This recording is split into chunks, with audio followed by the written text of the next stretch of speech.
கர்த்தருடைய பரிசுத்த நாமம் மகிமைப்படுவதாக. இன்றைக்கான தியானத்தின் தலைப்பு, மன்றாட்டை கேட்டு இரக்கம் செய்யும் தேவன்.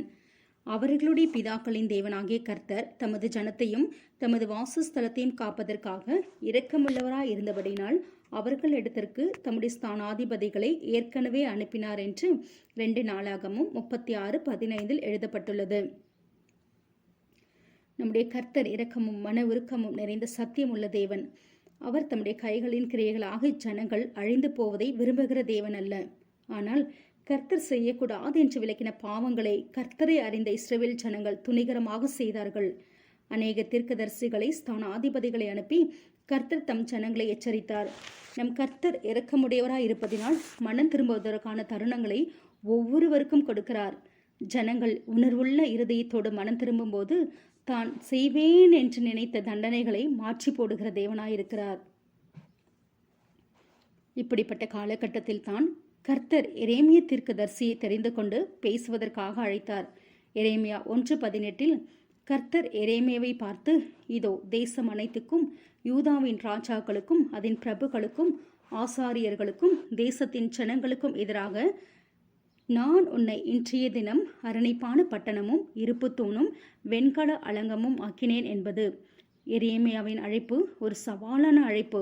தேசத்தின் ராஜாவுக்கும் தலைவர்களுக்கும் மூப்பர்களுக்கும் விரோதமாக தைரியமாக கர்த்தருடைய வார்த்தையை பிரசங்கிப்பது லேசான காரியமல்ல.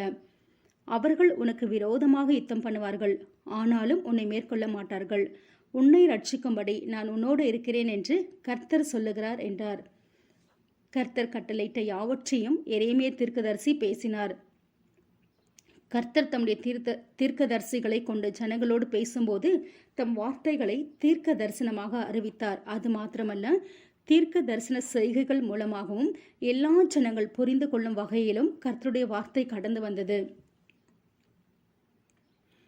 எரேமியா 7:1-3 வரை உள்ள வசனங்களில் கர்த்தர் இஸ்ரவேலின் ராஜாவின் இடத்திலும் ஜனங்கள் இடத்திலும் சொன்ன வார்த்தை. இஸ்ரவேலின் தேவனாகிய சேனைகளின் கர்த்தர் சொல்லுகிறார், உங்கள் வழிகளையும் உங்கள் கிரியைகளையும் சீர்படுத்துங்கள், அப்பொழுது உங்களை இந்த ஸ்தலத்தில் குடியிருக்க பண்ணுவேன். நீங்கள் உங்கள் வழிகளையும் உங்கள் கிரியைகளையும் நன்றாய் சீர்படுத்தி நீங்கள் மனுஷனுக்கும் உள்ள வழக்கை நியாயமாய் தீர்த்து பரதேசியையும் திக்கற்றவனையும் விதவையும் ஒடுக்காமல் குற்றமில்லாத இரத்தத்தை இந்த ஸ்தலத்திலே சிந்தாமலும் உங்களுக்கு கேடுண்டாக அந்நிய தேவர்களை பின்பற்றாமலும் இருப்பீர்கள் ஆகில் அப்பொழுது நான் உங்கள் பிதாக்களுக்கு கொடுத்த தேசமாகிய இந்த ஸ்தலத்திலே உங்களை சதா காலமும் குடியிருக்க பண்ணுவேன் என்று கர்த்தரை கோபப்படுத்துகிற பொல்லாத காரியங்கள் பாவங்கள் என்ன என்று ஒரு பட்டியலை தீர்க்கதரிசி மூலம் கர்த்தர் ஜனங்களுக்கு கொடுத்தார். இப்படிப்பட்ட பொல்லாப்பான காரியங்கள் நம் வாழ்க்கையில் இருக்குமானால் கர்த்தருடைய கோபம் நம் வாழ்க்கையில் கடந்து வருகிறது. அவர் கோபம் கொள்வார் என்றால் நம் வாழ்க்கையில் அழிவுகளும் வாதைகளும் அனுமதிக்கப்படுகிறது. மனம் திரும்ப அநேக தருணங்கள் இஸ்ரவேல் ஜனங்களுக்கு கொடுக்கப்பட்டது. கர்த்தருடைய சத்தியத்திற்கு கீழ்ப்படியாமல் போகும்போது என்னென்ன பின் விளைவுகள் உண்டாகும் என்பது தெளிவாக ஜனங்களுக்கு அறிவிக்கப்பட்டது. மேலும் எரேமியா 13:15-17 வரை உள்ள வசனங்களில், நீங்கள் செவி கொடுத்து கேளுங்கள், மேட்டிமையாயிராதேயுங்கள் என்று கர்த்தர் விளம்பினார். அவர் அந்தகாரத்தை வரப்பண்ணுவதற்கு முன்னும் இருண்ட மலைகளில் உங்கள் கால்கள் இடறுவதற்கு முன்னும் நீங்கள் வெளிச்சத்திற்கு காத்திருக்கும் போது அவர் அதை அந்தகாரமும் காரிருளுமாக மாறப்பண்ணுவதற்கு முன்னும் உங்கள் தேவனாகிய கர்த்தருக்கு மகிமையை செலுத்துங்கள். நீங்கள் இதை கேளாமற் போனீர்கள் ஆனால் என் ஆத்துமா மறைவிடங்களில் உங்கள் பெருமை நிமித்தம் துக்கித்து கர்த்தருடைய மந்தை சிறைப்பட்டு போனதென்று என் கண் மிகவும் அழுது கண்ணீர் சொரியும் என்று கர்த்தர் துக்கத்தோடு எரேமியா தீர்க்கதரிசி மூலம் பேசினார். கர்த்தருடைய பிள்ளைகள் நியாயம் தீர்க்கப்படுவது அவருக்கு மிகுந்த துக்கத்தை கொண்டு வருகிறது. அவர் தீங்குக்காக மனஸ்தாபப்படுகிற தேவனாயிருக்கிறார். கர்த்தர் எரேமியா தீர்க்கதரிசியை கொண்டு சொல்லிய ஒவ்வொரு காரியமும் அப்படியே சம்பவித்தது. 70 வருட சிறையிருப்பில் ஜனங்கள் உபவாசித்து இரக்கத்திற்காக கெஞ்சி மன்றாடிய போது கர்த்தர் மறுபடியும் அவர்களை அவர்கள் தேசத்திற்கு திரும்ப செய்தார். இந்த நாளிலும் கர்த்தரை கோபப்படுத்தும் பொல்லாத வழிகள் நம் வாழ்க்கையில் இருக்குமானால் மனம் திரும்பி கர்த்தருடைய சமூகத்தில் நம்மை தாழ்த்தி அவருடைய இரக்கத்திற்காக தேவனிடத்தில் வர கர்த்தர் நமக்கு உதவி செய்வாராக. எரேமியா, எஸ்ரா, தானியேல் போன்ற நம்மை சுற்றி நடக்கிற தீங்குகளுக்காக மனஸ்தாபப்படுகிற உணர்வுள்ள இருதயத்தோடு திறப்பில் நின்று மன்றாட கர்த்தர் இந்த நாளில் நமக்கு உதவி செய்வாராக.